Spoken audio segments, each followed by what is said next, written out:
Salam dostlar. Hər vaxtınız xeyir olsun yenə. Dostlar, belə bir ölçü var, ölçü. Demək, burada da klon var belə, burada da ağız yuxarı klon var. Burada yəni dərəcə, nə dərəcədə düzgün deyil də, nəsə əyri bir şeydir baba, fikir verin də bu da. Burada belə bir şey var. Burada da belə bir şey var. İndi onun ölçüsünü çıxartmaq üçün çox çətinliklərlə ölçü çıxardırıq. Amma mən onun rahat yolunu tapmışam. Demək, bu bizim işplikamız qardaşlar. Demək.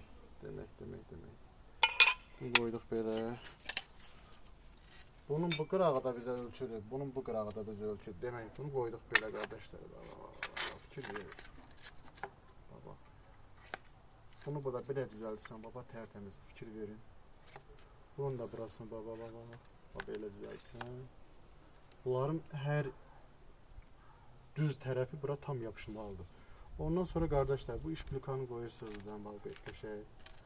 Bu tam ölçüdür, fikir verin. O şərtlə ki, bunun bu başı ilə bu başı ölçüdür. Ha, onu unutmayın. Onu unutmayın qardaşlar. Bax, fikir verin. Qoyursan belə, bax, səydə gəlir. Bax, fikir verin. Bax. Baxın. Qoydum belə.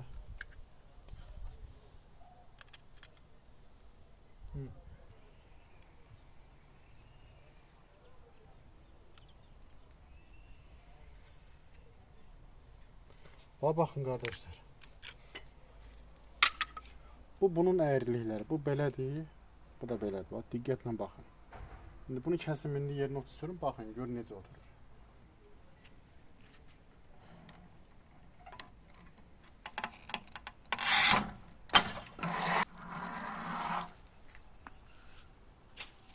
Hə qardaşlar, bax. Aparıram bunu yoxlamağa. Bir dəfə ölçü götürmüşəm. Qoy görək necə alınır.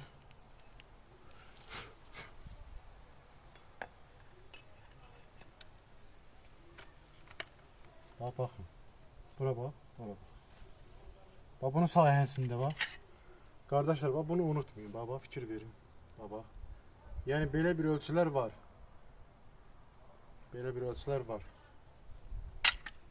Oldu. Allah'a emanet olun, var olun.